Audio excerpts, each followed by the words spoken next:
Okay, so hello. I'm very excited to host this panel conversation about Bildung, and in particular Bildung of teens and youth as part of the Bildung Festival. My name is Nadia Taranczewski, and I'm the CEO of Conscious You. We are a coaching company based in Berlin and busy with sort of adult vertical development, if you want. So we create scalable blended learning programs for inner work. And today I have two guests with me, Christine Ravn Lund from Denmark and Torben Vind Rasmussen, also from Denmark. It is my pleasure to have you. So I will say a quick few words about Christine, you first. So Christine, you are the vice chairwoman of the Danish Youth Council, and you've been engaged in various youth organizations, especially in the Danish scouting organization FDF and the global movement YMCA that we've all heard about. You focus primarily on facilitating global activities for children and young people in order to support a global and solidarity mindset and empowering youth through civic engagement and to use their voice and take responsibility for themselves and society around them. So that is your profile. Christine, do you want to say anything else for your own introduction before I turn to Torben? No, I think it's good. When I'm not a volunteer, I study political science. So all of what you just mentioned is like my volunteer career. Wonderful. Thank you, Christine. And Torben Vind Rasmussen, you are the chairman of the Danish Efterskole Association with 241 member schools and 31,700 students. That's an incredible number.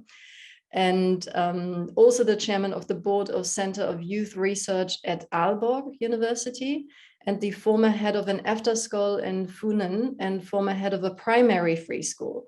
You're also a graduate of the Independent Teachers Training College in Ollerup. And I would be delighted if you could say just a few more words about yourself in your own words. Well, I think you have done it very, very good, but it's a full-time job to being a chairman at the Efterskole Association. So that's what I spent all my time on. But I live in Funen.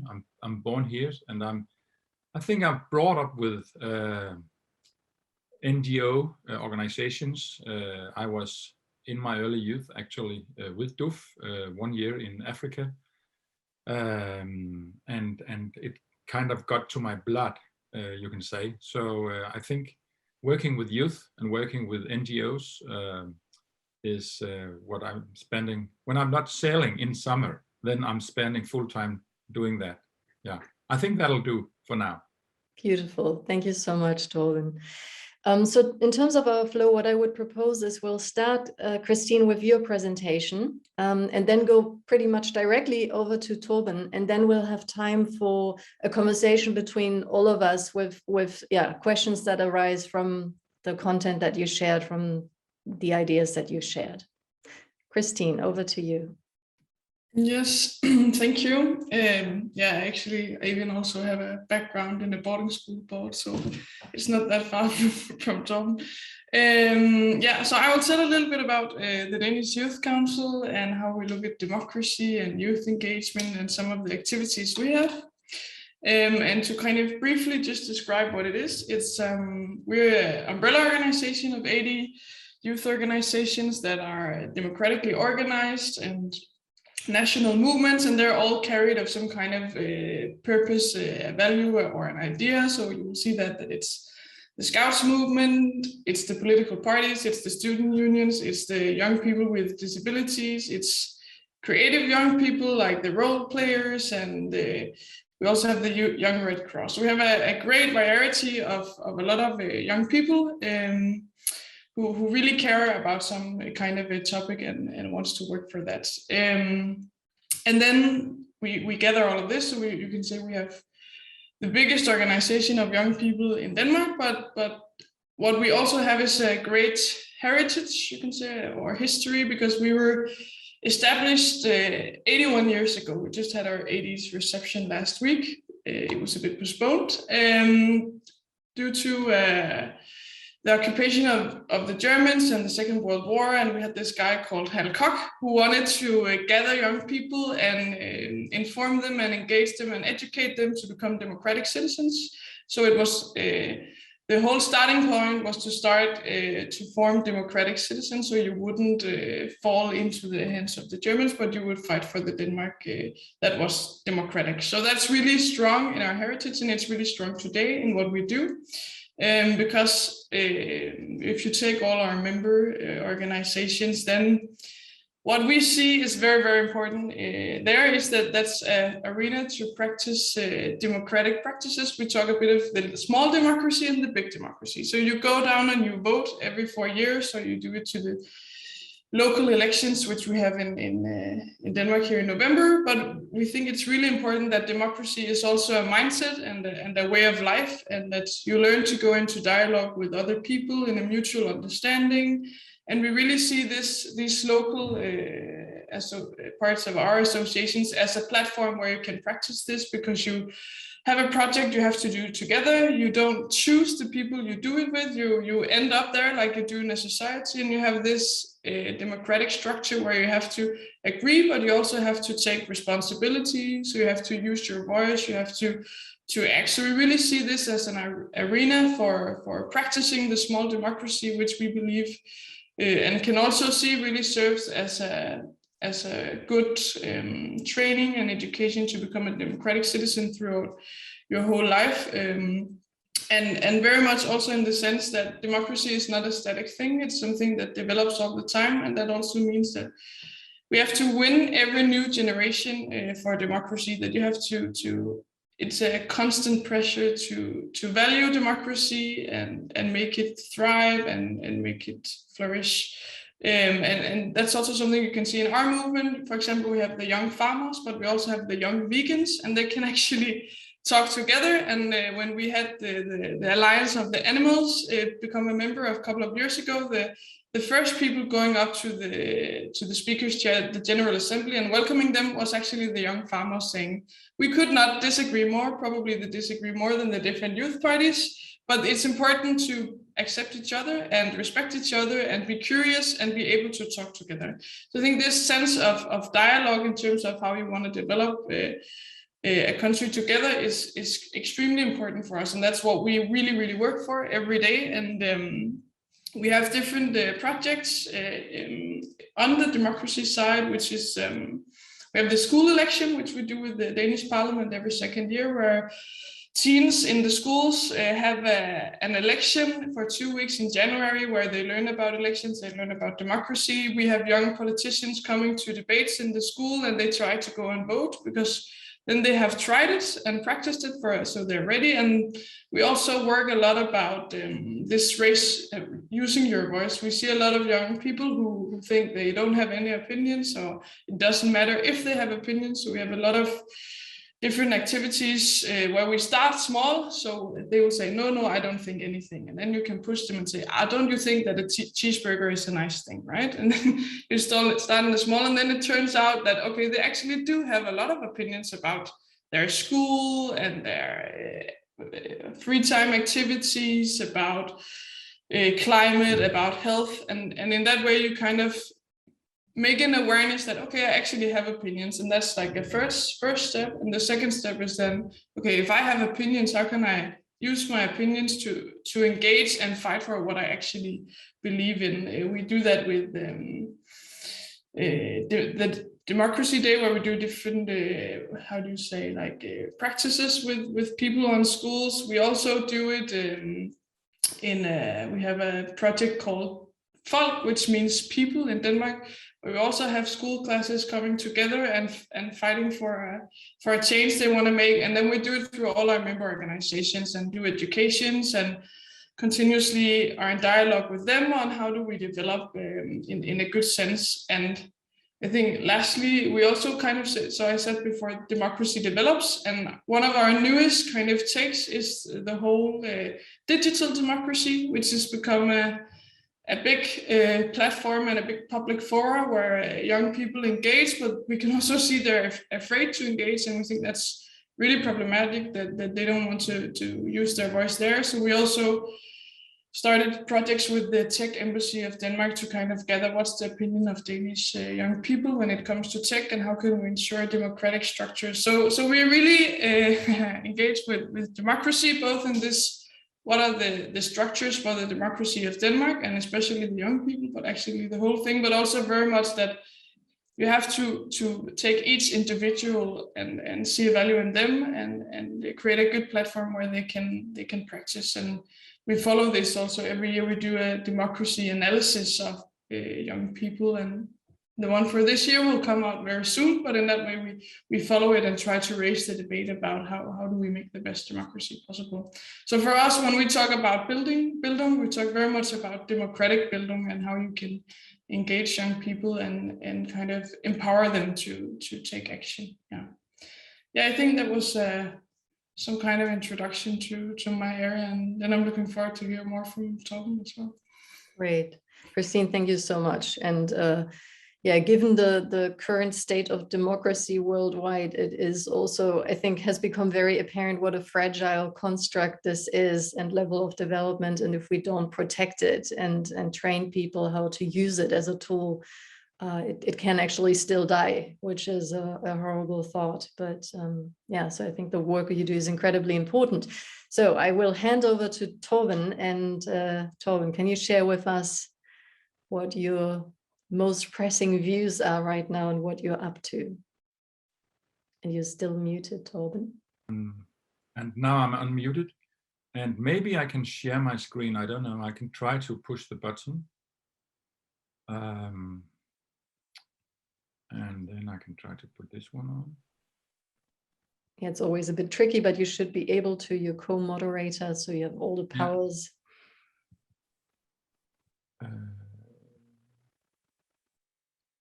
Does this say something? Anything happens on your screen? No, not yet.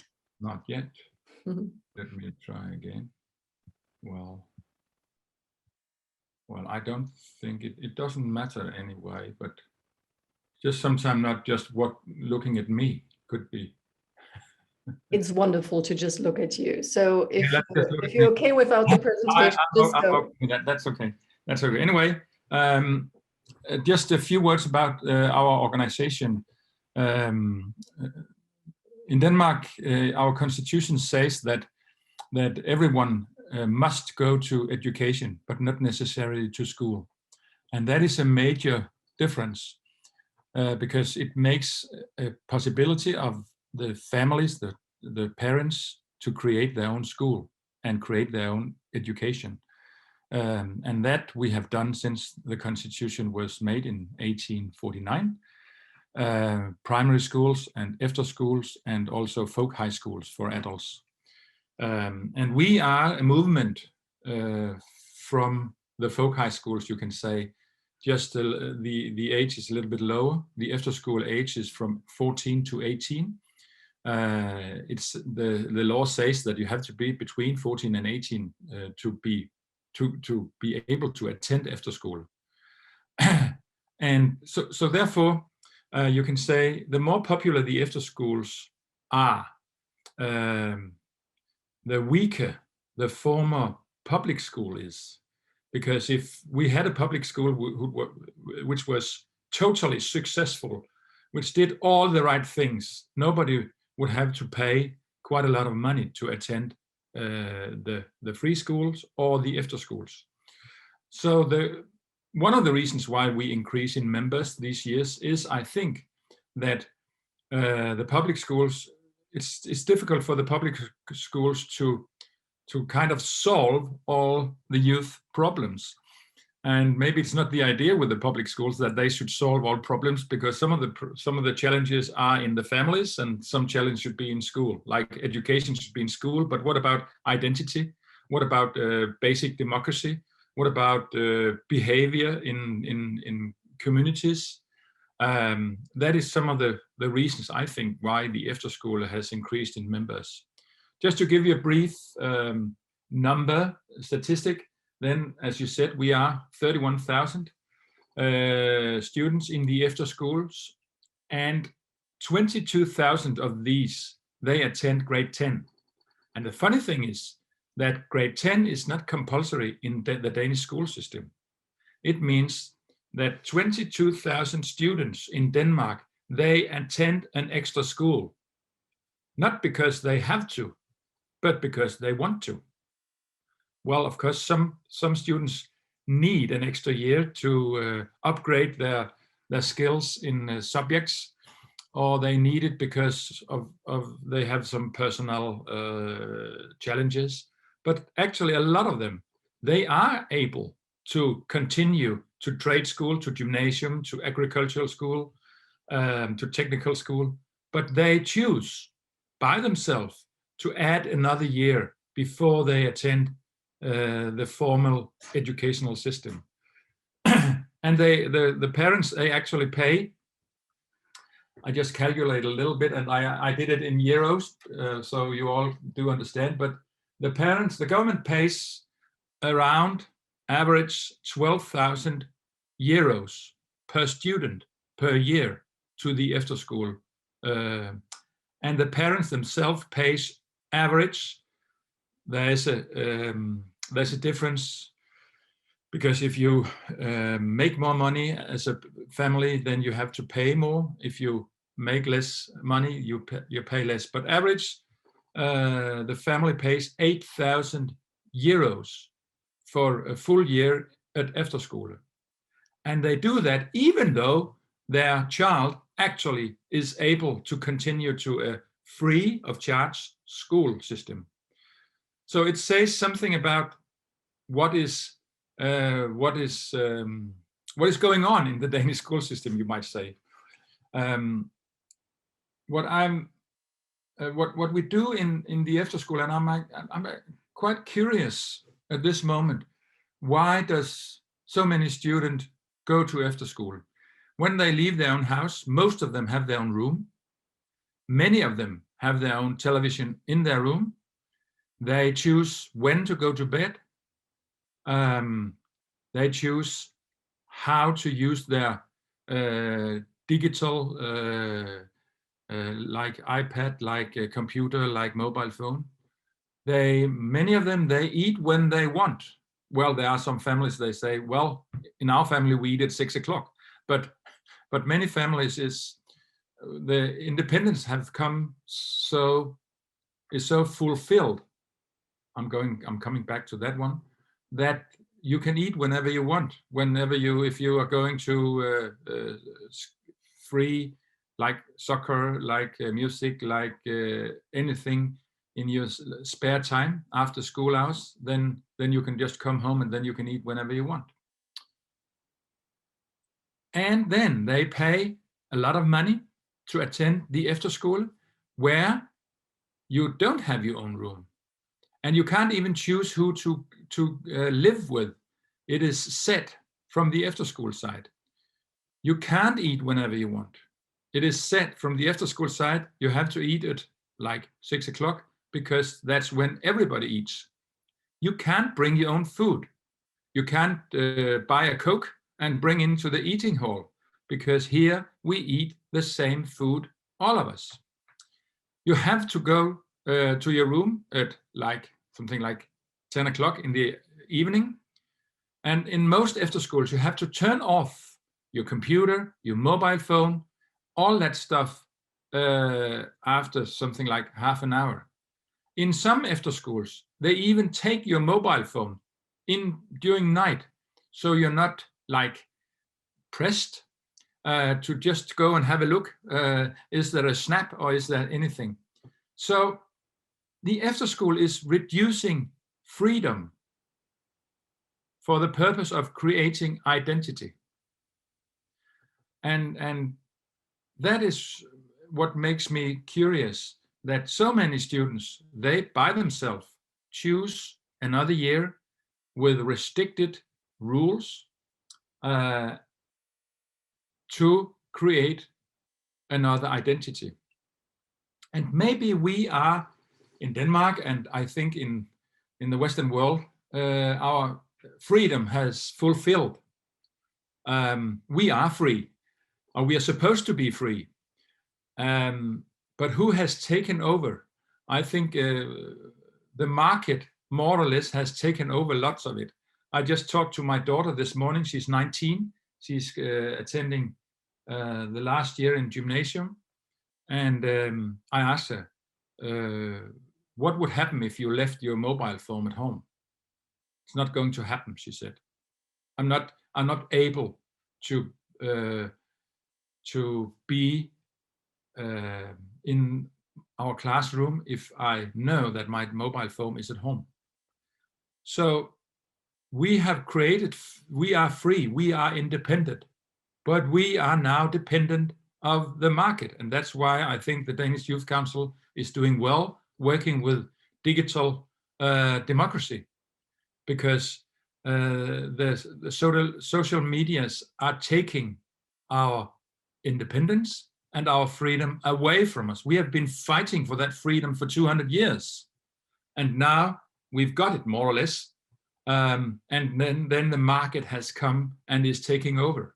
And they're so strong and they're so good at it that the students, they attend efterskole, and when they leave efterskole after 1 year, many of them are saying, when we ask, what is the good thing about this? They said, to be part of a social community, to be part of a group, not to be alone, not to be totally independent, but to be part of a group.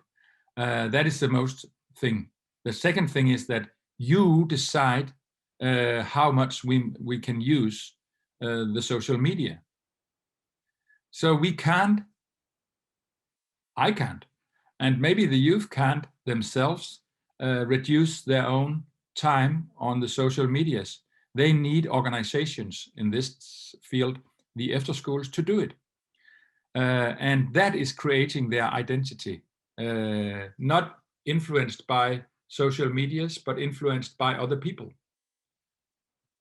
So therefore, we have an important role to play in the efterskoles, but I think in the school systems, also the public schools in Denmark, we have a very important role to play, how to make sure that the youth, they have free space and a chance to create their own identity, not having the market, the social media, creating their identity for them, because that creates bad things, I think, for the youth, and that is what we see, that more and more youth has personal problems, maybe among other things because they haven't got time to just sit down and reflect and try to create, who am I when it comes to my own personality. So that was a little bit about the efterskole, but a lot about what I'm curious about. And according to Bildung, this is, to me, the efterskole is a main and it's a very important place for all those who wants it. And that of course we are a little bit lucky, because they are not forced to attend efterskole, only very few. Most of them say, we'll go on our own. And that it makes it easy for us to say, okay, if you come to our school, you have to realize that the mobile phone will be taken. Not in all schools, but in some schools, it'll be taken during night. You have to attend all the dining hours. You have to attend compulsive activities like singing in a choir. Well, I don't like singing in a choir. Mm-hmm. Well, you have to. That's a part of being in the school. So we are reducing freedom to create identity. Tom, I think this is a fascinating approach, actually. And at this point, I would love to open the floor for all of us to have a conversation, and also introduce Sandra Verbruggen, who is joining us from the Global Bildung Network. And just for, any question that you have to each other, obviously, also has room here now. And welcome, Sandra. And I have a ton of questions as well. So who has one to start with? You say, oh, I'd love to know more about this. So Sandra, go ahead. I have a question for Torben. So did I understand correctly that only people who can pay for the after school have the opportunity for their children to go there? That's more or less the truth. Well, I think there's a common respect of the after schools in Denmark, and it means that the local authorities sometimes they pay if they meet a young person who they say, well, if you want to, and we know that your parents can't pay themselves. If you want to, we'll pay for you after school a year. But you are right that is one of our challenges. That when we become more and more popular, the prices go up, and those who are sent or are paid by the local authorities, they will attend after school. But there are also young people who is in families who can't afford themselves to attend after school, and the local authorities says, well, there's no problems here, so we can't pay for you. So so we need to talk to each other inside the association, but also with the government. How can we make sure that all those who want to attend after school actually also does it? Yeah. Now, wouldn't it be better than if in the normal educational situation, all these things would be in the system, so that it would be for everyone to be normal? Yes, you can say that. Well, I started saying that our popularity comes also because I think we are trying to solve some of the challenges there is in the normal system. Yeah. But we are, the public school has got a lot of rules that they have to follow. We are free because we are the parents' school, and we have a long tradition of asking the parents to take responsibility to make sure that the educational system is on a certain level, but we are able and we can do it the way we want to, and that freedom is important. Yeah. So I have a question for Christine. Christine, you just heard that, part of one of the answers maybe for getting youth more freedom is actually to restrict their freedom. At least that was one of the theses that Torben shared with us. And one way to manage their social media consumption is by limiting their social media consumption. I'm really interested in what your take on that is, and what other roads or necessary options you see to educate youth about social media use, responsible social media use, the risk of misinformation, all of those things that are out there currently. Yeah, I think it's interesting in this sense, but I think a lot of our member organizations does the same with this, setting some framework where it's easier to navigate. I think in terms of like young people spending a lot of time on social media, of course it's their own responsibility, but I think we don't have to be blind that they play into some structures, and that the business model for a lot of big tech companies is that the more time you spend on their platform, the more money they earn. So I think it's not only about educating young people to be aware of this business model and to be critical towards themselves. I think it's also a matter of responsibility from the decision makers, politicians, to say, okay, we need to set boundaries for how these business models can work, and that they cannot just keep pushing algorithms and technical models that make you stay longer, that there should be some kind of restrictions, not only from the individual themselves, but also from the structures they kind of move within. So I think it's a bit more nuanced, and we work a lot about also digital Bildung, if you can say that, and how you become aware of the arenas you function in, but it's so complex, and I think it's not only up to the single young person to make all the decisions and make all the choices. I think there's a lot of responsibility in terms of what's the default settings on Facebook, for example, in terms of how much data you share or how much time you spend there, and how can we set some boundaries for that. And I would say that's more a responsibility of regulation than it is from the individual young person. Yeah. Mm-hmm. Thank you. Sandra, any next question that comes to your mind?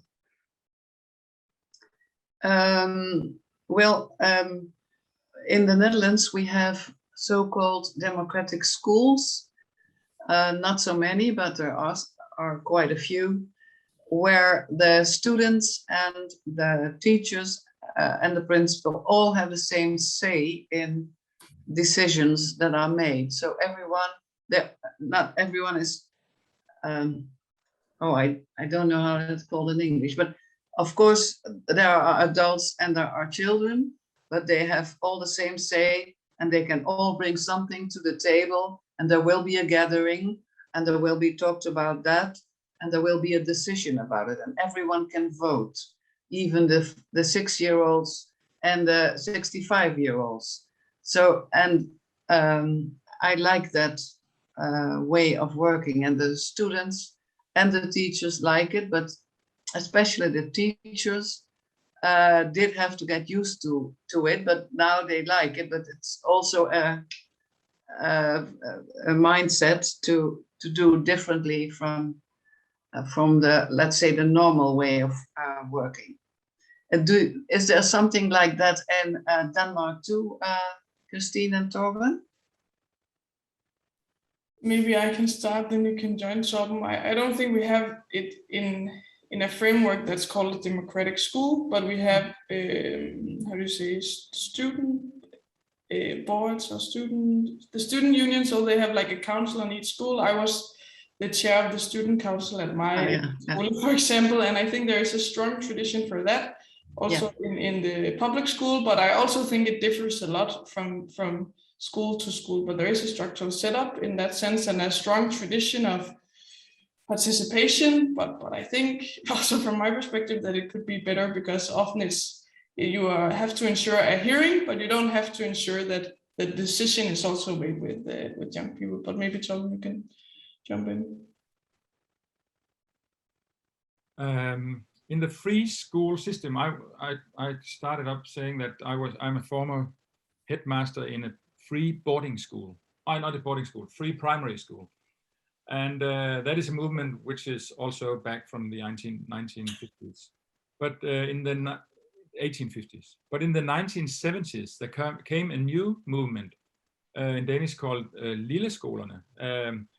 You can't translate it. Well, it'll be the small schools. But many of them, they were fascinated by Karl Marx, and they wanted actually to change some of the schools wanted to change our system with a revolution, like Karl Marx, and they were very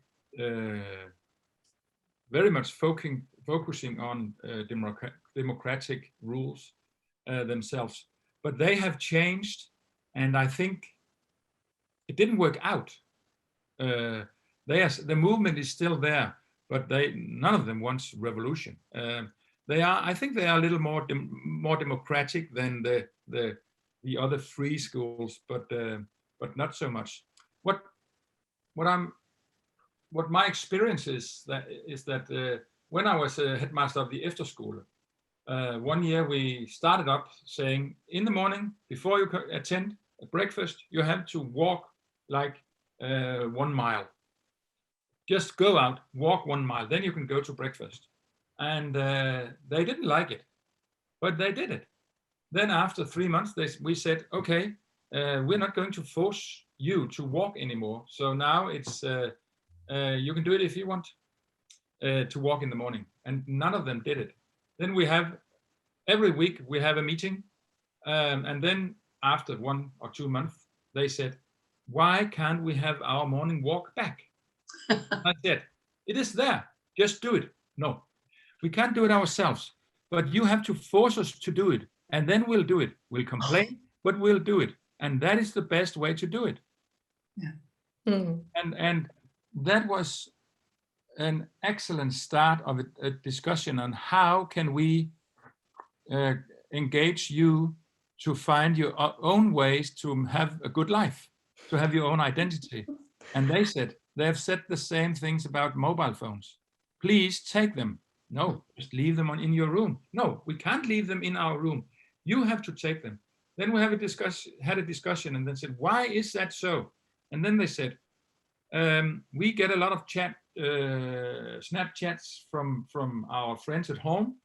But if we tell them that this bad, evil after school is taking our mobile phones away from us, then we have a good way to say to our friends, we can't respond your texts to us because now we are in after school. And that was what they wanted to do, but they couldn't by themselves say to their friends, don't text me because now I'm in after school. But they could say, we have a really bad, evil headmaster, and he's forcing us to leave our mobile phones back in our rooms, so we can't respond to your text. So democracy is a good thing, and we need to work hard on finding the right way to do it and creating an identity so they for themselves can make the right decisions. But in the beginning they can't. They need rules, frames to create their own identity. Yeah. You know what this reminds me of, there was a psychologist, a children's psychologist, I believe, who talked about giving children roots and wings, that those are the two things we need to supply, right? The root system and the stability, the guidelines, I guess, the rules and the permissions and the things that you can't do. And on the other hand, the wings to create the freedom to make their own choices. And that actually, and hi, Adam, thank you for joining us. And that actually brings me to the question of, what do you both feel are the biggest challenges for youth today to develop themselves? Christine, what's your sense there? It's a tough question because I think there are many things. But just going back to what you just discussed, I think a lot of former generations, they had to work to make opportunities for themselves, and they didn't have that many opportunities. And at least very much from a Danish perspective, I'm aware you can do almost everything you want to. At least that's the saying in Denmark, that you have all opportunities. We have maybe not everybody can go to after school, but a lot of people can, and you can choose whatever you want in the educational system. And there are so many opportunities, and it's so great. But that means that if you fail, it can easily be the story that the only responsibility for failing is yourself. And that's hard to live with as a young person. So, and that's joined with this learning how to deal with social media, and that you see a lot of successes on social media, and you don't see a lot of failures. And we can see, we also have a young analysis of young people, that young people don't necessarily share their problems with their good friends.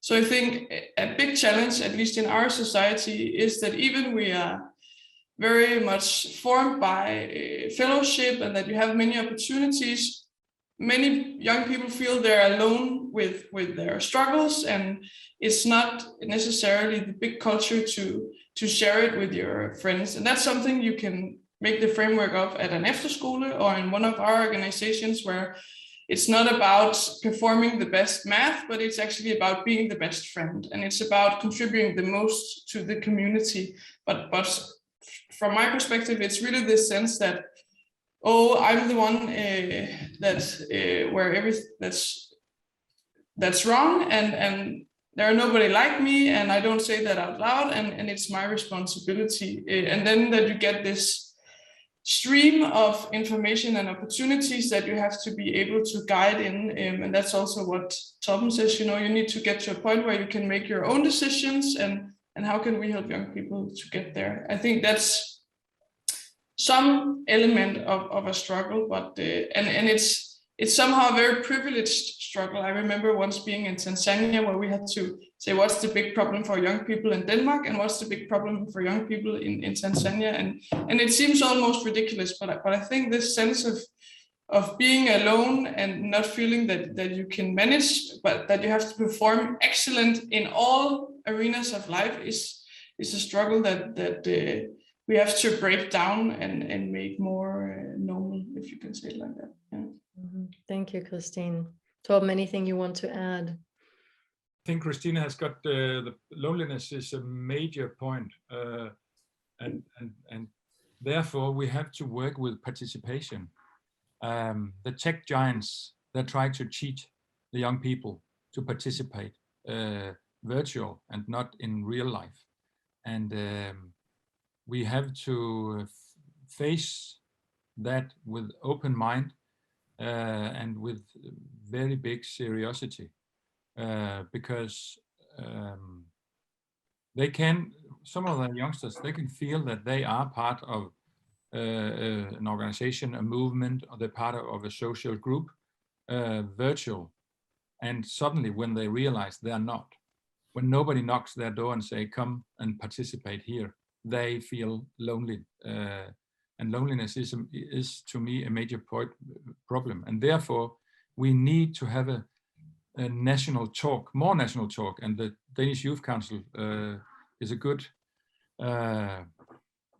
place to take this talk about the tech giants' involvement of our society, and they're trying to create a social network, which they are, well, I'm using the word cheat, where they try to cheat the young people to believe that now they are successful because they are participating in virtual network, which can do something, but they can't do it all. So, and that creates loneliness and fear.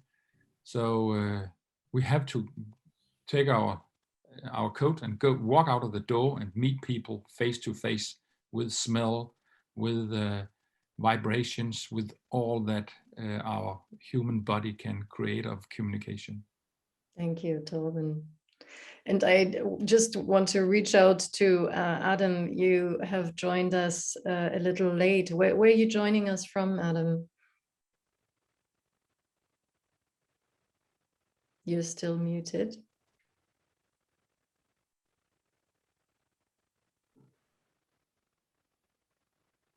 They can right now hear me. Unfortunately, this is not my name. I go by the name of Christine Ravn, and Adam, I'm really sorry. It's very, very hard to understand you. Maybe you can send us a message in the chat. The sound quality is very bad, so I didn't catch any of what you're sharing. I'm so sorry, but it's good to have you here with us. And I'm sorry you missed the beginning of the session. There will be a recording, so you can check out what Christine and Torben had to say about education for youth in Denmark in particular. So before we wrap up, are there any other questions, Sandra, that you might have, or Christine, Torben, that you have for each other that seem to be important that we didn't cover?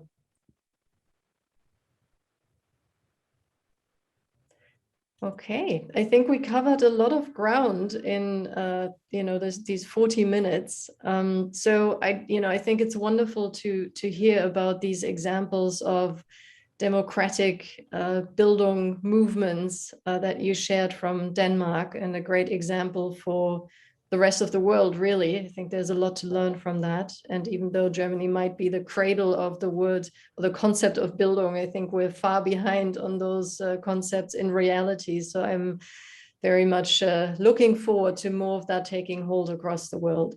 Thank you all so much for participating, for being here. Thank you for your time. And I look forward to our paths crossing again somewhere. Goodbye. Thank you. Thank you. Bye.